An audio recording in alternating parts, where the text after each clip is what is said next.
Kisah Cantik itu luka latar belakang pada masa penjajahan dan mengisahkan kehidupan tokoh utama Dewi Ayu, seorang perempuan cantik dan eksotis.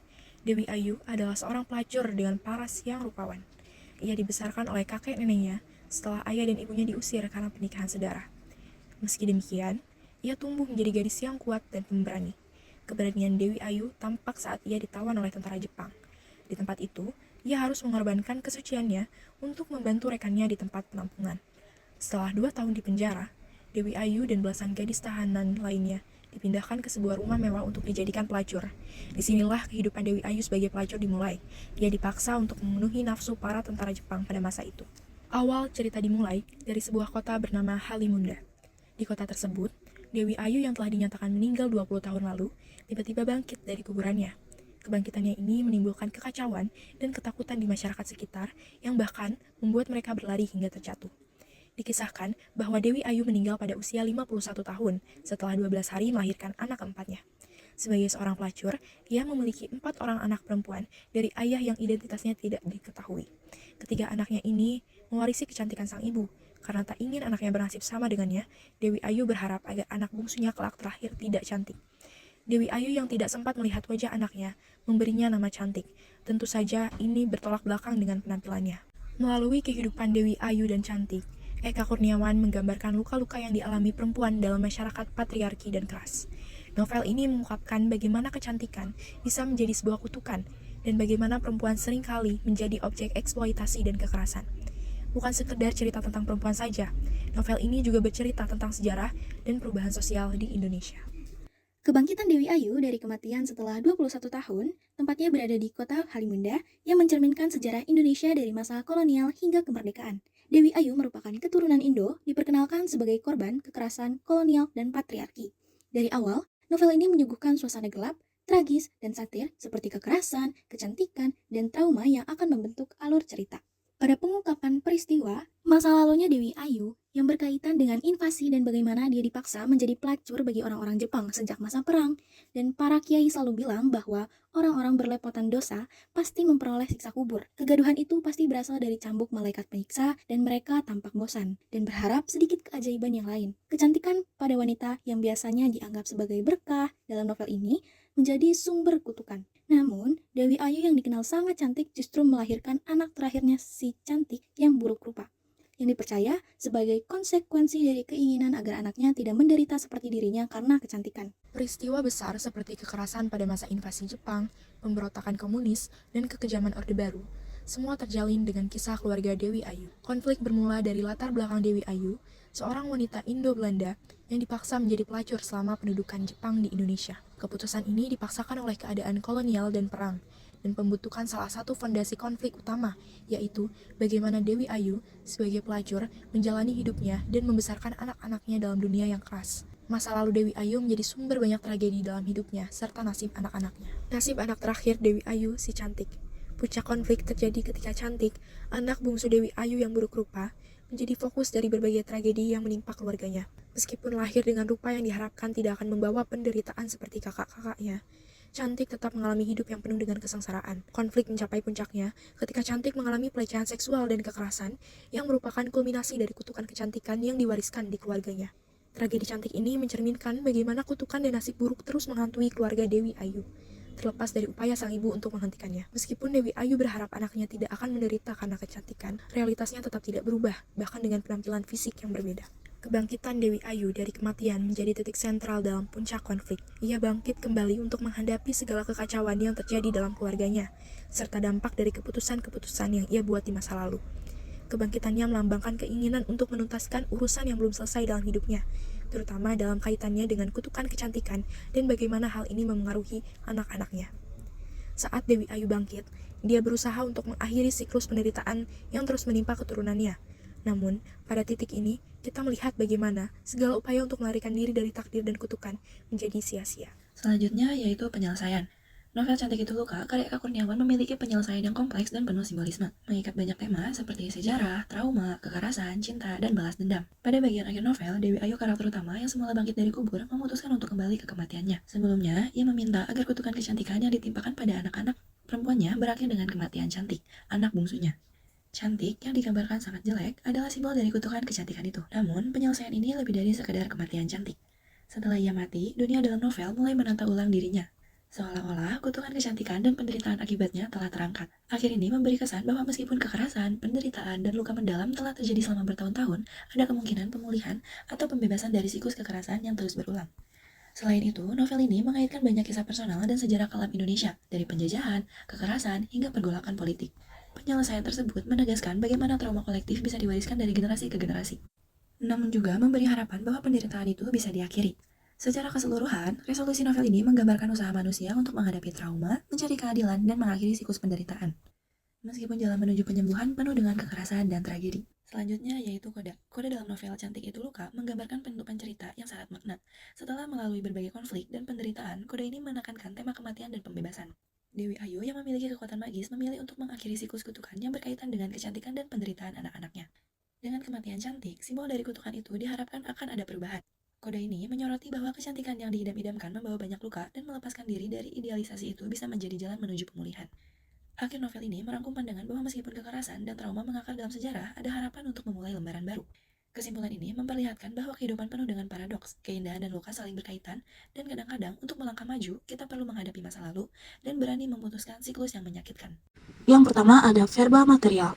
Contoh dalam novel Cantik Itu Luka ada 3, yaitu ia mati pada umur 52 tahun, hidup lagi setelah 21 tahun mati. Dan kini hingga seterusnya tak ada orang yang tahu bagaimana menghitung umurnya. Yang kedua, seorang perempuan melemparkan bayinya ke semak-semak dan seorang ayah menggendong batang pisang. Yang ketiga ada tak seorang pun berani mendekat, hanya mendengarkan. Kegaduhan dari kuburan tua itu bagaikan menggelinding tukang obat, sebagaimana sering mereka lakukan di depan pasar setiap hari Senin. Kalimat tersebut termasuk pada verba material karena verba material adalah kata kerja yang menunjukkan perbuatan fisik atau peristiwa yang dapat dilihat secara kasat mata. Contohnya adalah membaca, menulis, memukul, dan lain-lain. Yang kedua ada verba mental. Contoh dalam novel Cantik Itu Luka terdiri dari 3, yaitu 1. Ya, pergilah, kata Dewi Ayu. Gadis kecil yang malang, kata si dukun bayi sambil memandang wajah si bayi yang menyedihkan. Yang kedua ada 21 tahun lalu, ia mati 12 hari setelah melahirkan seorang bayi, perempuan buruk rupa. Begitu buruk rupanya sehingga dukun bayi yang membantunya merasa tak yakin itu seorang bayi dan berpikir itu seonggok tai. Sebab lubang keluar bayi dan tai yang hanya terpisah 2 cm saja. Yang ketiga ada kenyataannya, Dewi Ayu tak memerlukan waktu yang begitu lama. Dan sejujurnya, ia mengaku tak merasakan apapun kecuali sesuatu yang menggelikan. Kalimat tersebut termasuk pada verba mental karena verba mental adalah jenis kata kerja yang menerangkan reaksi atau respon seseorang terhadap suatu tindakan, pengalaman, atau keberadaan. Kata kerja mental juga disebut sebagai kata kerja tingkah laku. Yang ketiga ada kalimat langsung. Contoh dalam novel Cantik Itu Luka ada 3, yaitu ia perempuan kan? Tanya Dewi Ayu. Ya, kata si dukun bayi. Seperti 3 bayi sebelumnya, 4 anak perempuan semua cantik, seharusnya aku punya tempat pelacuran sendiri, kata Dewi Ayu dengan nada jengkel yang sempurna. Kata kedua yaitu mencoba mengabaikan pertanyaan itu, ia berkata, kau perempuan tua, aku tak yakin kau bisa menyusui bayimu. Itu benar, sudah habis oleh 3 anak sebelumnya, dan ratusan lelaki. Yang ketiga ada bayi yang malang, kata si dukun bayi lagi, sebelum pergi mencari seorang untuk menyusuinya. Kalimat tersebut termasuk kepada kalimat langsung karena kalimat langsung adalah kalimat yang berisi kutipan, ucapan, atau pernyataan seseorang tanpa mengubahnya. Kalimat langsung bisa dikenali karena adanya tanda petik dalam tulisan. Selanjutnya ada kalimat tidak langsung. Contoh dalam novel Cantik Itu Luka terdapat 3, yaitu yang pertama ada lihat perutnya, ia hamil, hampir 3 bulan. Yang kedua ada, dan mereka membuat lebih banyak anak di atas Aurora. Semoga di Eropa ada banyak ranjang dan pintu rumah. Yang ketiga ada, ia pelacur, terbaik di sini. Namanya Dewi Ayu, kata Mama Kalong. Kalimat tersebut termasuk kepada kalimat tidak langsung karena kalimat tidak langsung adalah kalimat yang menyampaikan kembali ucapan seseorang tanpa mengutip keseluruhan kalimatnya. Selanjutnya ada kalimat adjektif. Contoh dalam novel Cantik Itu Luka ada 3, yaitu pertama, Mereka melempar senyum satu sama lain, terasa pahit, dan salah satu di antara mereka dengan konyol bertanya kepadanya, "Apa kabar?" Yang kedua ada kini teluk dengan ombak yang lembut, itu pasti dipenuhi bocah-bocah pribumi, yang tubuhnya penuh daki dan selalu bertelanjang kaki. Yang ketiga ada, namun segala sesuatu tak berjalan semanis itu. Kalimat tersebut termasuk kepada kalimat adjektif karena kalimat adjektif adalah kata yang digunakan untuk menjelaskan atau membatasi kata benda atau kata ganti. Kata adjektif dapat menerangkan sifat, keadaan, kuantitas, kecukupan, urutan, kualitas, maupun penekanan suatu kata. Selanjutnya ada kata lampau. Contoh dalam novel Cantik Itu Luka ada 3, yaitu 21 tahun lalu, ia mati 12 hari setelah melahirkan seorang bayi perempuan berupa buruk. Yang kedua ada, ia membacai novel-novel picisan yang dahulu dihadiahkan gadis-gadis kepadanya, tentang kisah cinta yang berakhir menyenangkan dalam usaha sia-sia menghibur diri. Yang ketiga ada, sejak hari itu, bahkan tidak pula Rosina dan si cantik, tak seorang pun datang ke kuburannya. Kalimat tersebut termasuk kepada kalimat lampau karena kalimat lampau adalah kata yang digunakan untuk menyatakan suatu tindakan atau keadaan yang terjadi di masa lalu.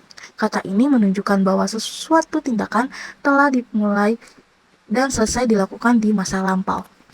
Yang terakhir ada konjungsi temporal. Contoh dalam novel Cantik Itu Luka terdapat 3, yaitu hidup lagi setelah 21 tahun mati, dan kini hingga seterusnya, tak ada orang yang tahu bagaimana menghitung umurnya. Yang kedua, ada begitu buruk rupanya sehingga dukun bayi yang membantunya merasa tak yakin. Yang ketiga ada, pada awalnya, si dukun bayi mencoba menyembunyikan wajah bayi itu dari siapapun. Kalimat tersebut termasuk pada konjungsi temporal karena konjungsi temporal adalah kata penghubung yang menjelaskan hubungan waktu antara dua peristiwa atau hal yang berbeda. Konjungsi temporal berfungsi untuk menata urutan peristiwa yang diceritakan. Novel ini menyoroti berbagai permasalahan sosial yang terjadi pada masa penjajahan Belanda di Indonesia, seperti ketidakadilan, eksploitasi, dan kekerasan. Pada novel ini juga menyoroti peran perempuan dalam masyarakat. Berikut kutipannya. Mereka begitu miskin, hanya boleh nonton bioskop dari belakang layar dengan gambar terbalik, dan tak pernah ada di rumah mereka seperti bola atau kamar dansa, kecuali untuk menyapu. Lihatlah kata pada perempuan di sampingnya itu. Mereka dibuat bingung oleh dua negeri asing yang berperang di atas tanah mereka. Kalimat ini memiliki nilai sosial karena kalimat ini memiliki unsur ketidakadilan pada orang miskin. Selanjutnya, nilai agama yang terdapat pada novel ini yaitu setiap makhluk hidup memiliki takdir yang sudah ditentukan oleh Tuhannya. Dalam novel ini, tokoh Dewi Ayu tidak percaya akan adanya Tuhan, tetapi mencoba untuk meyakini apa yang ia pinta terwujud. Seperti pada kutipan berikut. Apakah kau percaya Tuhan? Tanya Kliwon hati-hati. Bukan urusan manusia memikirkan Tuhan itu ada atau tidak, terutama jika kau tahu di depanmu manusia ini menginjak manusia lain. Selanjutnya nilai budaya. Nilai budaya adalah nilai-nilai yang berkenan dengan kebiasaan atau tradisi atau adat istiadat yang berlaku pada suatu daerah. Berikut kutipan pada novel. Bagaimanapun itu waktu yang buruk untuk kencing sebab ada banyak anak sekolah pergi ke toilet, satu tradisi yang diwariskan dari generasi ke generasi untuk menambah jam istirahat dan memotong jam belajar. Kalimat ini memiliki nilai kebudayaan karena dalam teks tersebut memiliki tradisi budaya yang turun-menurun dari generasi ke generasi.